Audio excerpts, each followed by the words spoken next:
Professional development is a big part of CPC, and Chris Maxwell and Linda are here to take you through a lot of the systems that we've been developing as part of this elements of sort of the synergy of all these elements together. Include PD is really a critical piece of it, and so that's really sort of the lesson of the CPC program and model, and we're just really delighted for the work that Linda and Chris have been doing, and the whole team at Erickson with Barbara and everyone. Chris. Can you hear me okay? Oh, this is great. I don't get feedback. We are not going to sit for long.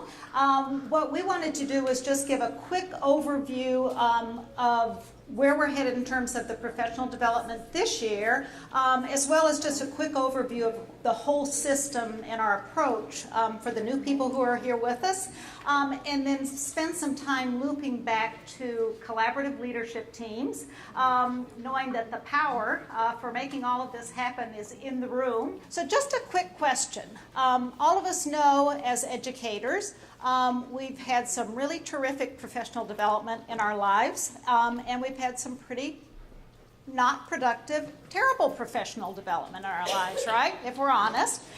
So when you think about what makes for really powerful professional development, just really quickly shout out some things that come to mind when you think about your own experience as an educator participating in lots of professional development over the years. What comes to mind? And I know you have voices because I just heard them. So just some quick shout outs. Usefulness. Okay, usefulness. You can actually take it back to the classroom if you're a classroom teacher and do something with it, and it makes a difference. Collaboration. Collaboration, say a little bit more about collaboration. Well, with a lot of the workshops that we've attended through, through you all, it's giving us different strategies for collaborating, with our own team and outside of our team. Okay, so really building in, learning from each other and learning with each other. Okay? I saw a hand over here. Anything else that comes to mind? Connection. Okay, connections to? Connections to, again, I'm going to pivot to each other, to other sites, to the continuum from pre-K to K first. So how does it connect? Okay. So connect. Great. So it's not all about people standing up and talking to you, but actually teaching and learning from each other, and making sure that, especially in a program like CPC and Pre-K Third, that it really does connect upward with colleagues from Pre-K to kindergarten. It really does align with expectations from the district, like I think it's Judy mentioned. So it's connected. Anything else that just really comes to mind, lesson learned from your own experience for professional development? They're hands-on, and they allow for interactive scenarios. Okay. So hands-on, active learning. Adults learn in many of the same ways as children learn, but really get back to practical. It relates to real life, day-to-day practice. Okay. What we are trying to do, and this is what we know both from our own experience but also from the research on professional development in terms of what works. We're trying to take those guidelines and really build them into what we do in structuring the professional development modules and the more face-to-face processes. Everything you just said.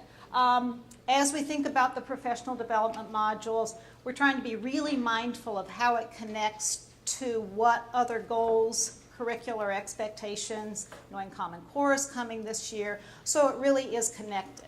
And one thing, as you think about what curricular you're using, Barbara and our team are seeking to really work closely together, so what we structure for professional development really does connect or align with recommendations for curriculum.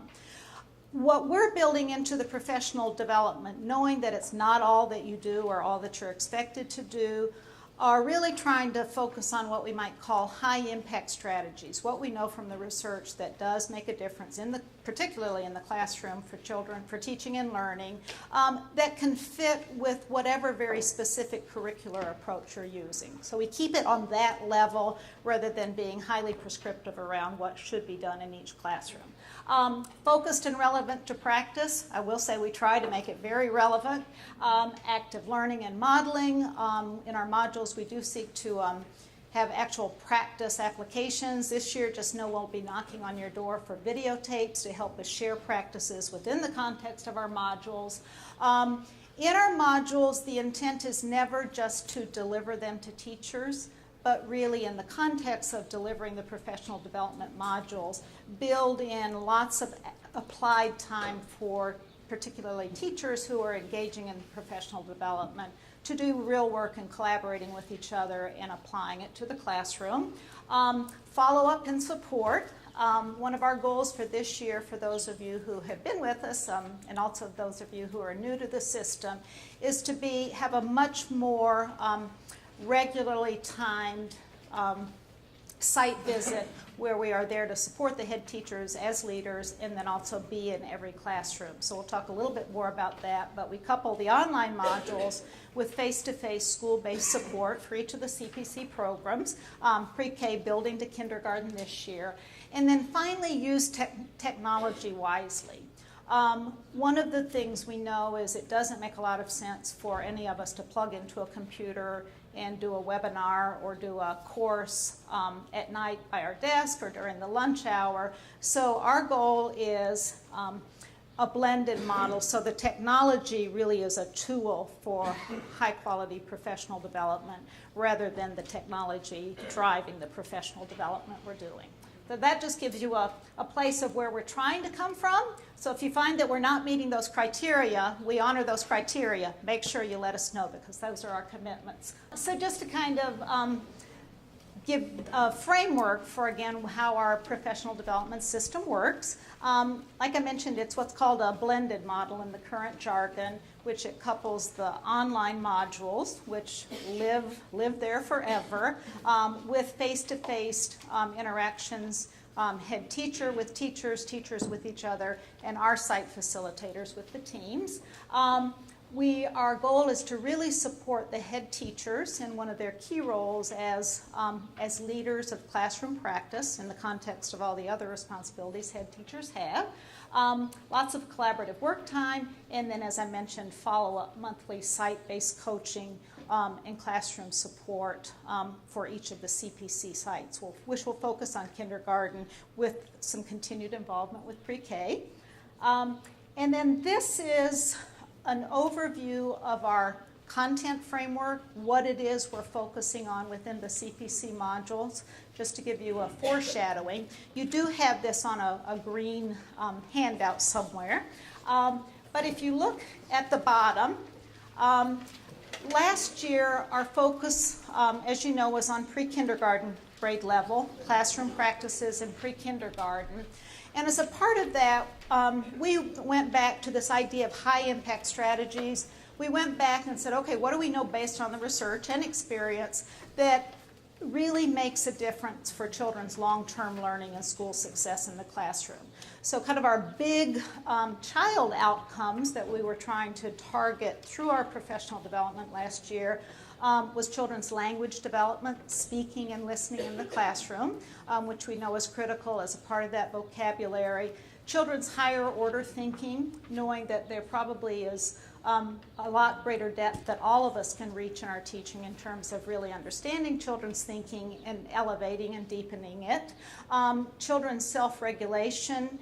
And then certainly we know that children's skill building, whether it's in literacy, math, any of the areas, is critical. But again, we emphasize the balance Arthur was talking about and tried to support participants in really thinking about, are there ways that we can provide active learning experiences through which children can learn not only skills but concepts and content knowledge, all of which is critical. So that was kind of where we were headed.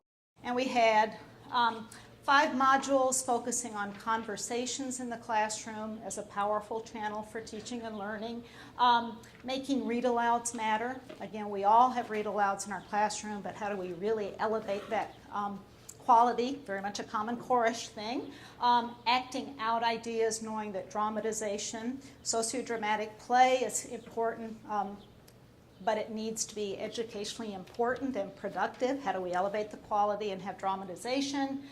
Children as authors, how do we really support preschool children as writers, drawers, people who express their ideas and compose stories?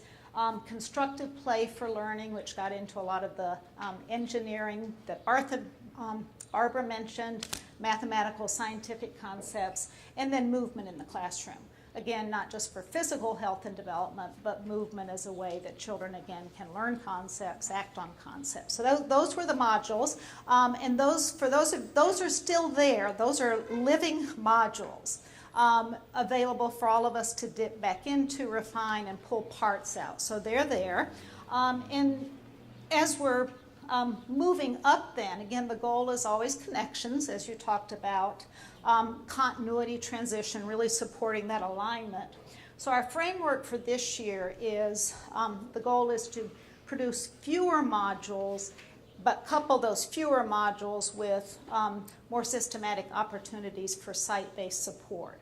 So our general themes, and this is where we'll be working with Barbara, she helps think about curriculum, working with what we know, like the literacy framework for Chicago Public, but a lot of emphasis on the core areas of literacy, reading, writing, math, science, or STEM, as Barbara talked about, the engineering.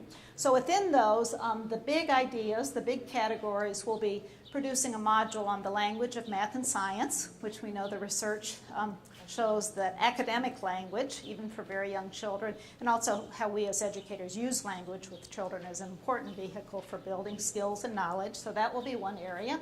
The language of writing, looking, again, scaling up to kindergarten, looking at really high quality writing programs and experiences for young children, especially as we move toward Common Core with the focus on different writing genre, etc.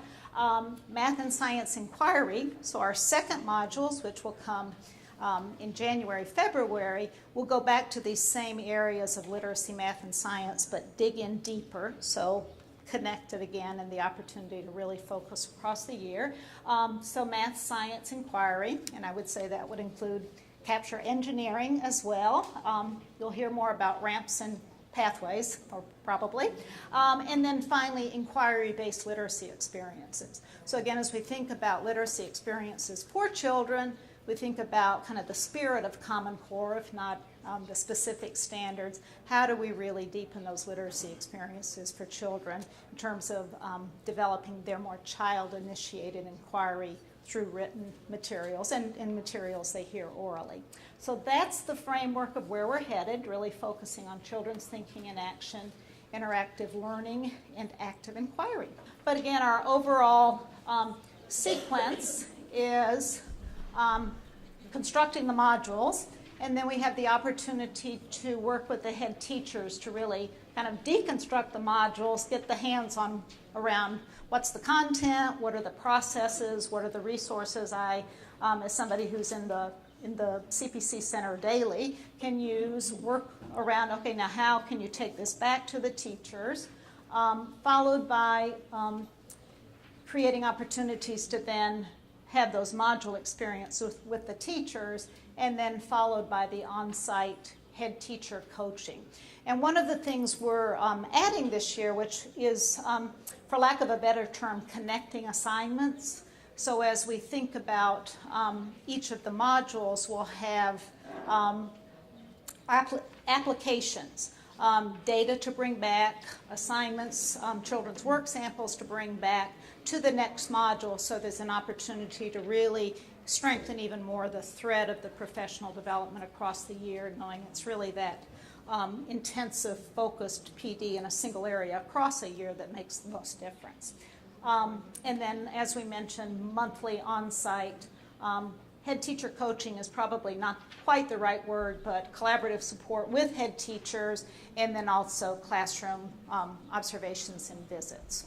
So that's the big picture. We're headed. Any quick questions? We'll have a chance to come back for that. And then just to call, we're going to look at a quick video.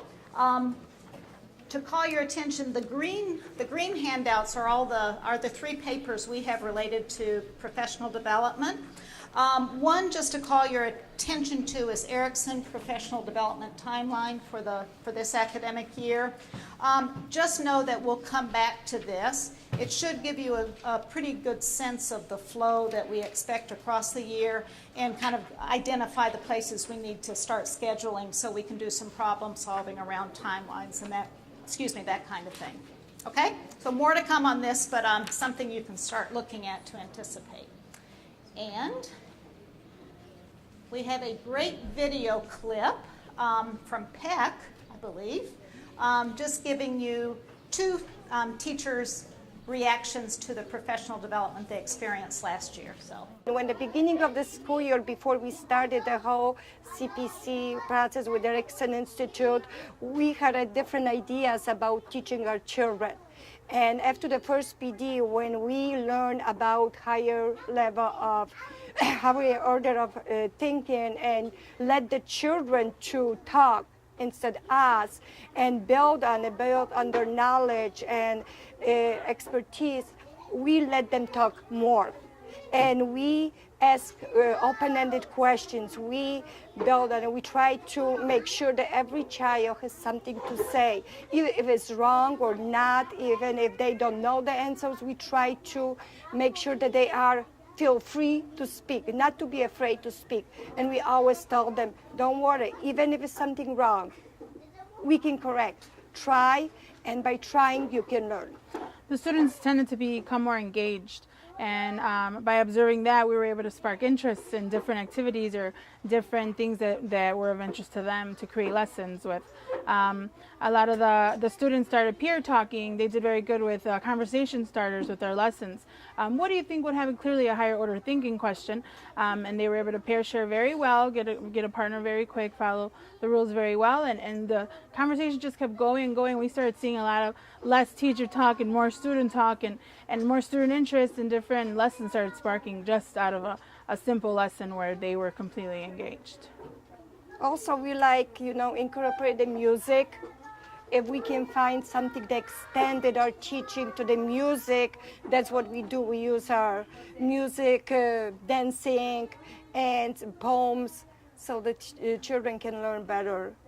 And we started providing writing opportunities and after the writing module, we started providing writing opportunities in every center, not only in journals. We started doing journals more daily than once a week.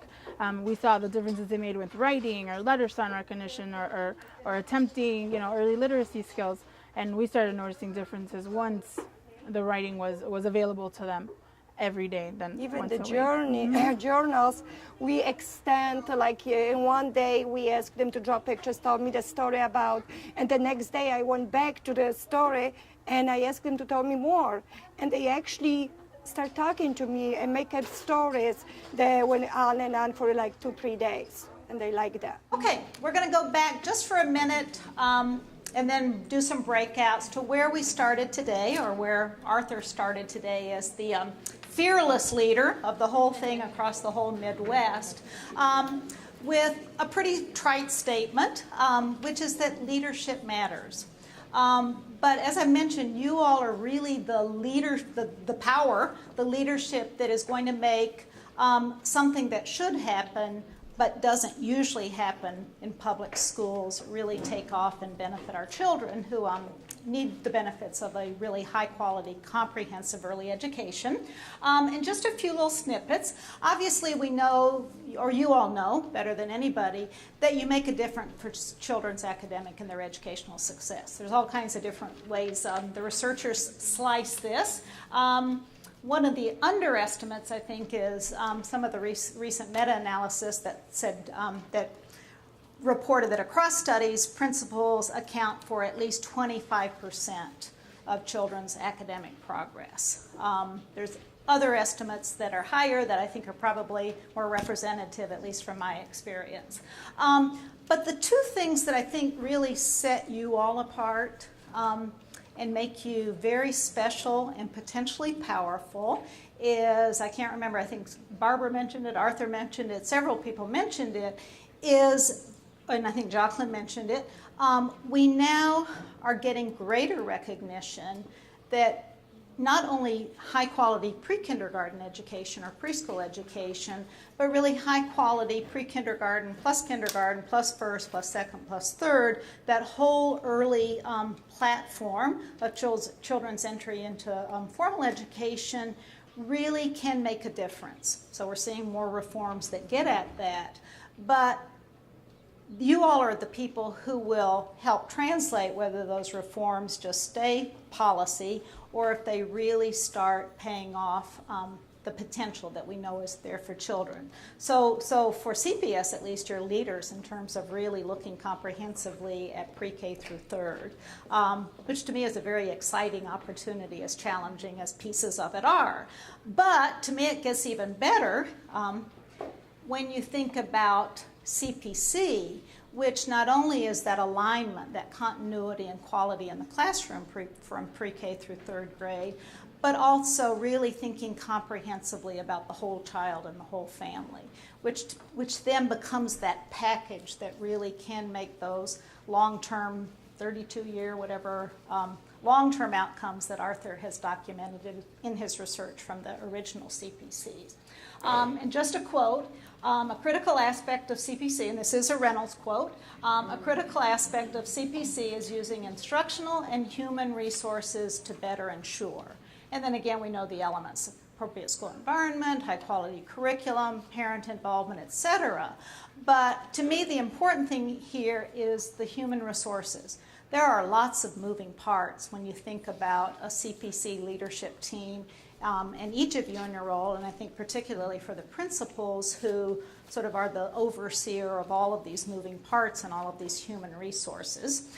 So what we wanted to start today is really thinking about that collaborative leadership team with the principal at the top or at the head, but yet all of these human resources, these moving parts that need to come together. And if you think about collaboration, we say it a lot. It kind of runs off our tongue. It's an in vogue term right now. But we don't dig in and really think about what it is. So I'm saying there's a difference between cooperating, coordinating, and really collaborating. What's the difference in your mind between cooperating, low level, coordinating, thank you, better, but collaboration, which is the way of engaging with each other and sort of intertwining all of these human resources to create really important transformations. Jacqueline. Cooperating is going along with something because we're told we are to do it. Collaborating is wanting to help and give and take. Okay, so I heard two things there, right? Not just coordinating schedules, not just putting up with each other, but really two things: motivation. We really want to engage with each other, and give and take. Anybody else? Collaboration. What sets it apart in your mind from lower level? Yes, Gwen. I think of collaboration as a sharing of strong points that each person brings to the table. So it's a sharing of ideas. It's also a sharing of the talents and resources that are available in the group, and those things coming together to create the end result. Okay, anybody else? Okay, we don't have a prize, but you won it. Well, you can go to the next one. And again, that's what really sets what you're doing as all of these human resources coming together to make CPC happen in ways that help kids, is that collaborative, not just wanting to do it in spirit, but really those collaborative ways of working.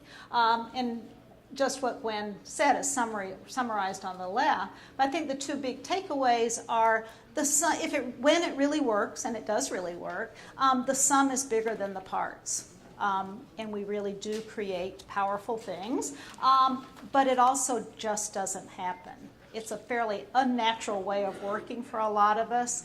So one of the challenges as you implement CPC in your schools, especially now as it's building up through the grades levels and you're adding additional people to the leadership teams, is to figure out those systematic overtime ways of working and the persistence to share those strong views and to bring that expertise toward collaboration.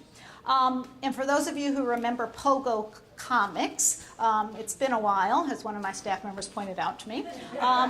We is smarter than me. head teacher at Ferguson in just a couple of minutes. Just had a time for some last questions. I want to know, had sort of a whirlwind tour of the CPC expansion project. Really delighted. Are there any questions about some of the collaborative leadership team or any of the requirements? I would encourage you to continue to read the guidelines and things. Just any burning questions or general questions about some of the strategies, the approaches in moving forward this year. As I say, there's going to be some of the meetings we talked about, having a principals meeting in October. I think the PRT and SCR training that will be done, in collaboration, with the team, or a couple of upcoming events. I know in the Erickson partnership as well. I think, and if you want some additional information on the requirements, I mean, there is some new program requirements this year that I just want to emphasize. For example, in parent involvement, we are expecting and requiring there be at least one, because of the data we shared earlier, that there be at least one home visit with families this year. And that home visit doesn't, or appropriate sort of venue of a direct meeting, because we believe that part of this home visit process is that engaging the parent resource teacher and the SCRs to focus on the home visiting and outreach to families as a prominent feature. And so review that part of it as well. And part of the time is that we're encouraging to look at the SCR time, that you think about a process that how to engage families and to work with you to kind of establish that. And you have our sort of proposal on sort of the attendance incentives, and we'll be working with you on the SCR to encourage the full-time utilization of that as well. And so are there any questions about that? Or other requirements on either the PD framework that's set up or other requirements? Anything else? And so I would just say in conclusion that the CPC program is really built on a framework to be sort of tailored to the school, but yet keeping its essential elements, the 6 elements that we've kind of illustrated today. And so we're really looking forward with you to implement this second kindergarten year, but also maintaining the kindergarten, the pre-K cohort that's coming up, and to establish that framework of synergy as the year goes on. So we're really looking forward to it. Thanks for attending, and I think where I want to leave you to is that Leah's going to take us on a little bit of a mini tour of Ferguson. This idea of continuity, certainly to have continuity, you don't have to have co-location, but the benefits of the way this center is set up with the school, I think, is dramatic, and it's really helpful to promoting the continuity system that we've talked about today. And so I want to thank you for attending. And so, without further ado, I think we're going to give you sort of a mini tour of sort of the Ferguson Child Parent Center in relation to Manierre Elementary School. So thanks, everyone, for attending. Keep us posted. We'll be working with you over the next few weeks to get the school year set up.